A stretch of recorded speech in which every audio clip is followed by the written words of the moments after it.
Hello everyone. I hope you are sat down and have a glass of something that you deem as delicious, because I am about to talk to you about what is probably the biggest disappointment of the year for quite a high price. Well, there's probably bigger ones contextually in the whiskey industry, but in terms of spending £80 of your own money, which is what I did on this, or nearly £80, £76 to be specific, you could not be more disappointed with a bottle of whiskey, and that is this thing. Glenmorangie, a tail of ice cream, 46%, non-chill filtered whiskey, doesn't state anything about natural colour. But let's look at the positives first. The positives are, you get this wonderful box. And genuinely, I do think this is one of the nicest designed boxes. That's what it looks like on the shelf, that's where it should stay. One of the nicest design boxes you can ever have. Look, this is beautiful. Look at that. That is one of the most beautiful things I've ever seen. Really bright, very attractive. And this on the back too, it's very champagne. Obviously it's owned by LVMH, Glenmorangie, and they own a lot of champagne too, so you can see where the inspiration has come from. You even get this little blurb, which is very long. If any of you want to pause it, feel free to read that. If any of you have paused and chose to read it, don't, because it's an absolute lie. To summarise, Bill Lumsden, who is the master blender, don't know if he's the master distiller, the master, Dr. Bill Lumsden, I should give him his full title, he puts all the whiskies together at Glenmorangie, Ardbeg, and also helped with the Sir Davis Beyonce release. However, on this day, I think he was having quite an off one. That little blurb talks about how much he loves ice cream, and it talks about flavours of lemon sorbet trickles through brioche and shavings of marzipan with coconut and fudge and toffee apple sauce. A deliciously extravagant treat. Probably the worst lie I've ever seen put onto a box. Contractually, it can't be a lie, because when you buy a bottle of whiskey, this is a contract and everything on it has to be true. But this is just, oh, hit myself in the face then. This is just a personal blurb. So it's nothing to do with the actual whiskey. Box aside, I can throw this in the bin now because I only kept it to show it to you. This is what the bottle looks like. Very nice little thing, talks about non-chill filtration, is bottled at 46%. Oh, before I throw the box away, actually no, I can still throw the box away. The other bit that really grinded my gears is on the box and on the bottle, it states aged in high vanillin and bourbon casks. Vanillin, this winds me up so much. Vanillin is a naturally occurring chemical compound that occurs in American oak. If you char American oak, it chars the vanillin, it caramelizes it, and we smell vanilla. It's one of the reasons all bourbon smells like vanilla. Corn obviously has an input in that as well because it's got a higher sugar content and it's sweet and it's buttery, but the two of them together are brilliant, which is why most bourbon, if not all bourbon, and some rye, smells like vanilla. To put on the front of this bottle, aged in high vanillin and bourbon casks, is another deception to you more than anything. It's just aged in bourbon casks, and to cut a long story short, I'm not really sure how a brand who focuses maturation on bourbon casks has messed up maturation in bourbon casks. Alright? So, it's aged in bourbon, ex-bourbon, high vanillin or not, it's just aged in bourbon. Please, that's the only thing you need to bear in mind. Comes in a nice box, aged in bourbon, non-age stated, not normally a problem, but is with this. So, to smell this, let's talk about those lemon sorbet, peach melba, coconut fudge, toffee apple sauce things. They're not on that nose. Is it sweet? Yes, it's generally quite sweet, but that's because Glenmorangie is an unpeated Highland single malt whiskey that is solely matured for most of its life in ex-bourbon. So this doesn't smell any different to a regular bottle of Glenmorangie. It is slightly higher strength, but outside of that at the minute, it smells a bit like vanilla. It smells a little bit like coconut. And yeah, there's maybe like a toffee thing to it. Not particularly difficult to source, if this is the ABCs of what you do. Then maybe that's the wrong phrase. Essentially, this is the DNA of what Glenmorangie do. But there is an incredible note on this of just burnt stuff. Really bitter smelling burnt things. That's like all it smells of to me. This is the third review of the day. As you can see, I've not changed clothes in the last 3 reviews. But this isn't the first time I've tried this. I bought this, I gave about 10 cl of it to the folks I work with, and I've slowly worked my way through this. But I'm telling you right now, I'm drinking this out of spite. I just want it gone. And because it was so expensive, I don't want to throw it down the drain. I might make some cocktails with it or something. Something else I will say as well, if you follow a lot of whiskey people on other social media platforms, like PR people, loads of them were sent this, and none of them have done a review on it. They got sent a cute little bag and a little hat and the bottle. No one's reviewed it. Because I think it's terrible. But let's go into the smell and everything. Well, we've done the smell, let's just do the taste. Let's get this thing over with so I can do other stuff.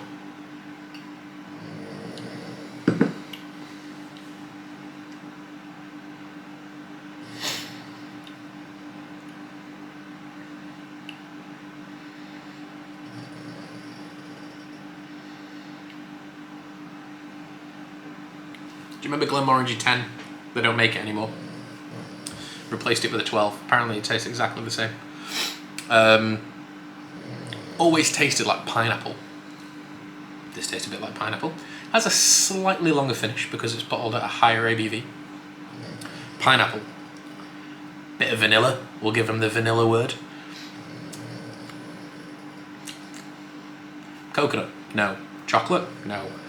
Toffee? No. Toffee applesauce? No. What else did that massive blurb talk about? With an ice cream menu in mind, he aged Glenmorangie in high vanilla and bourbon casks to bring our whiskey's richest, creamiest side to its tantalising best. One sip of his creation is like sinking your spoon into a carousel of peach, honeycomb, lemon, brioche, marzipan, coconut, fudge, toffee apple. Tastes like pineapple. I'm not saying I've got a better palate than Bill Lumsden, but if you're going to brag about high vanilla casks and all of these things that it might taste like, you might want to put a couple of casks together that would actually make it taste like that. And you know what? For those of you that do follow Whiskey Wednesday or my own personal Instagram channel, I bought a sample of A Tale of Cake when that first came out, and I was quite excited by that whiskey because who doesn't want memories of like dessert when you're in primary school? Quite a fun thing, you know, sponge cake and icing and custard, all that sort of stuff. Bought a sample and it was terrible. It was so disappointing. It just tasted like a boozier Glenmorangie 10 that smelt sweet and then was just a bit abrasive on the palate. I never tried the Tale of Tokyo because I was like, I'm not a Mizunara fan anyway, so let's just leave that to one side. And then bought this because I was like, you know what? Let's give them one last... Oh, look at the sheen on that. That's quite nice, isn't it? Let's give them one last chance. And they've even put it in what I believe is not the old Glenmorangie 18 bottle, but certainly has the stopper from the old Glenmorangie 18 and that wider neck. I think it used to like be a little bit more bulbous, I think. So they've even put it in a slightly more premium looking bottle. Abhorrent. It is pretty difficult for me to score whiskies lower than some of the lowest scores I've ever given. Obviously I spat Proper 12 out and refused to give it a score because I thought it did a disservice to all Irish whiskey and the development of Irish whiskey in the last 100 years. This is one of the biggest kicks in the face that you as a whiskey drinker will ever be given. This is, and even though I've never really ranted or talked about this is an example of pure marketing, pretty box, nostalgic flavour profile to get you to buy high vanilla, pretty atrocious single malt whiskey. Hey, just because it says single malt on it doesn't mean it's good. Always bear that in mind.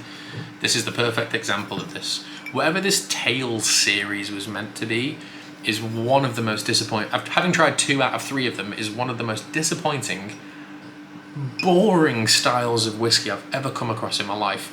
And it makes me angry that a brand that is solely focused for the first 10 years, now 12, of its whole whiskey's life is all about bourbon casks. For those of you that remember the days of the La Santa, the Quinta Reuben and the Nectar d'Or, it was Glenmorangie 10, aged in bourbon, and then The La Santa was 2 years in sherry.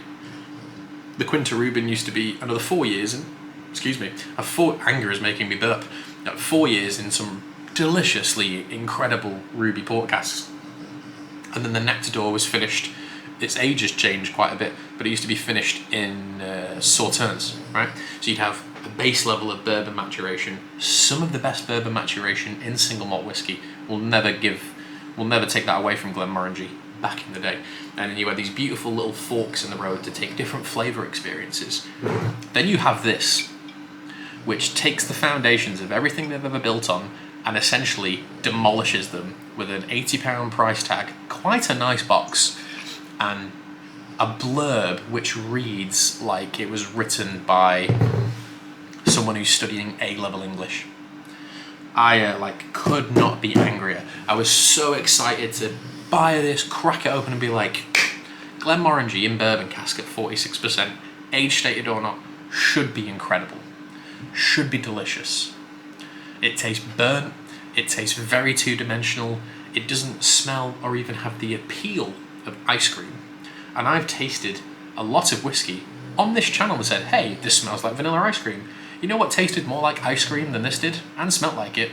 Octomore 15.1 is closer to having that on the front of it, glittery colouring, 15.1 Octomore is more like this than this is. Terrible job. Don't buy it.